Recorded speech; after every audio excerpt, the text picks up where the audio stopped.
Are you having trouble deciding between a block and spacer or a suspension lift for your Toyota Tacoma? Let me give you a little bit of information. First of all, I've had 4 lifted trucks. So I have some pretty good experience, and that's 4 lifted trucks, really 3 trucks and 1 Jeep right over there, in the last 2 years.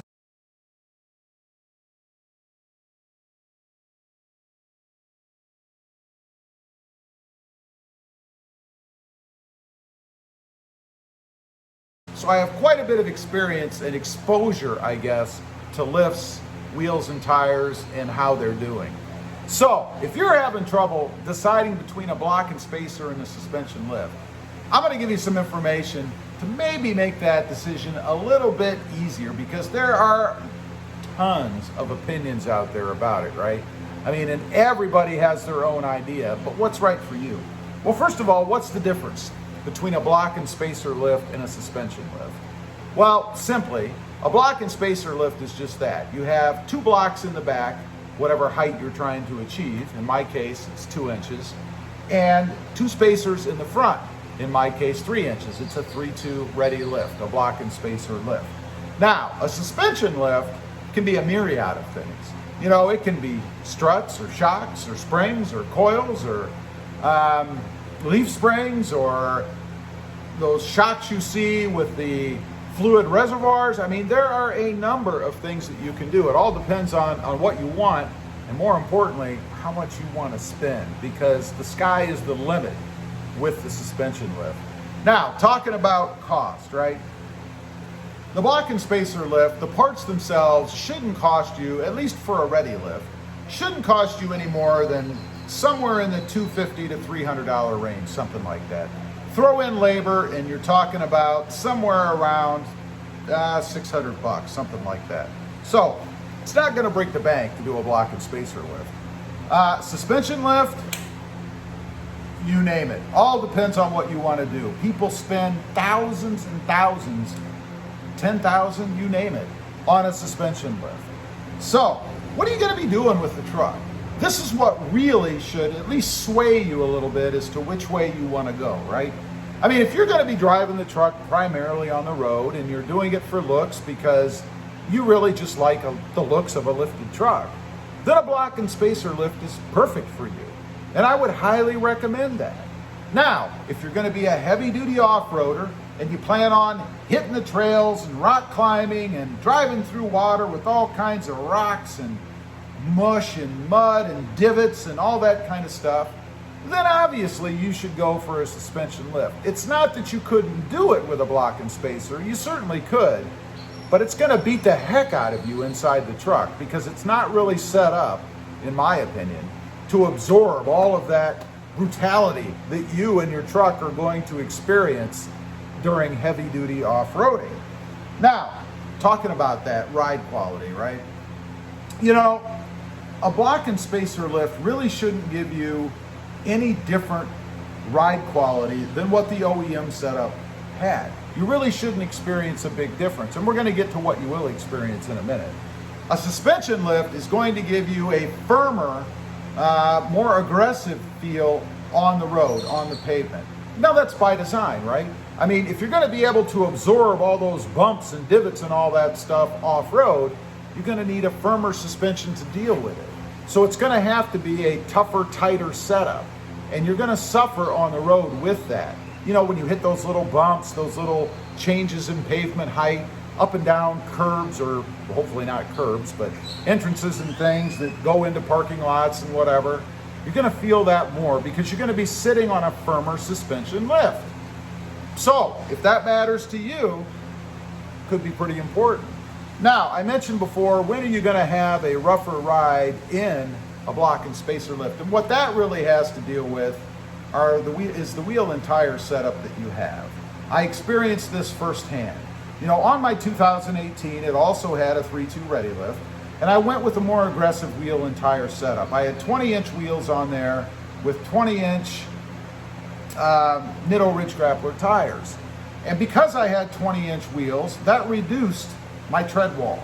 It wasn't like this anymore, it was more like this. So I had less tire to absorb the bumps and things on the road. and it made the truck feel a lot rougher than the OEM setup. Now, I confirmed this when I sold that truck and took everything off of it.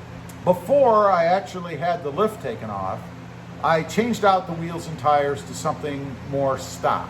And by doing that, I increased the wall of the tire, right? The distance between the wheel and the top of the tire, giving me more flexibility in the tire alone to absorb all those bumps and things. And it felt just like it felt stock. And I still had the lift on the truck. It wasn't until days later that I actually had that removed. So it's not the lift in the case of a block and spacer lift that's going to give you a difference. It's your wheel and tire setup, specifically your more aggressive tires and that thinner tire wall, if you decide to go with something that's a little bit bigger than what came on the truck. If you stay with something that's pretty much the same and just go with a bigger, more aggressive tire, you're probably going to be okay. Next up, peer pressure, right? You know, this is a big thing out there on the web. I've noticed in the forums and in videos and things that I've done, people love to get on there and express their opinion, and they typically do it in a pretty darn aggressive manner, which is okay. It's not a big deal. I mean, if you ask the question, you want the answer, right? But they kind of put their own spin on it a little bit, right? I mean, there are a lot of people out there, whether they actually ever get off-road or not, that believe if you lift a truck, it should always be a suspension type lift, no matter what. If you do a block and spacer, you're a poser. You're a poser. That's a bunch of BS, in my opinion. You should get what you need, and don't listen to what all these people tell you if it doesn't apply to your situation. If you're never going to take the truck off-road, which 96% of us don't. I read a study a while back, a little report about how many people with 4x4s actually go off-road. 96% of people that own 4x4s never go off-road. Never. So it's that small 4% that actually should really care about the suspension lift. Now, if you just want it because you want it, and you want to have that feeling of superiority, I guess, with a suspension lift, then by all means, you have to do you. But make sure that you don't go out and spend all that money, potentially tens of thousands of dollars, on something you don't need. I mean, if you're never going to take it off-road, don't let your buddy Joe over there tell you that you're some kind of a wussy boy if you don't have an off-road suspension lift on your truck. Unless your buddy Joe over there wants to pay for it. If he wants to write you a check or hand you a big stack of $100 bills, by all means. My question would be, what's Joe got on his truck? Joe even drive a 4x4? Yeah, probably not.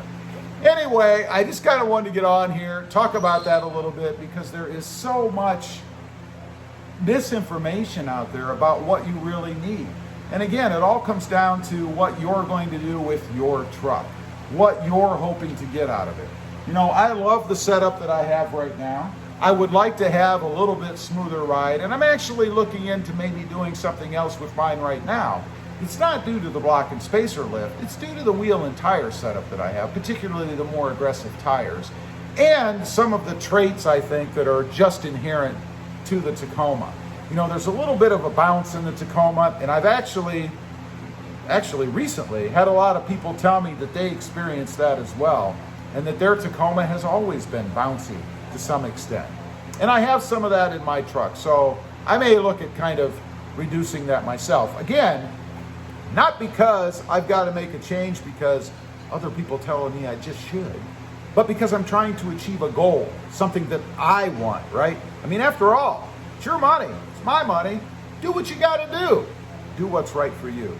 Anyway, leave a comment down below. I'm going to ask you a serious question. Did you go out and spend those thousands and thousands of dollars on an off-road type suspension? And have you ever taken your truck off-road, and do you need it? Be honest. It's pretty much anonymous out there. Nobody's going to know who you are in case you're worried about that. Leave a comment down below. Let me know. I'd be curious. Also, if you're interested and you want to, check out my other channel. It's called RobMotive, all about my 2020 Jeep Gladiator.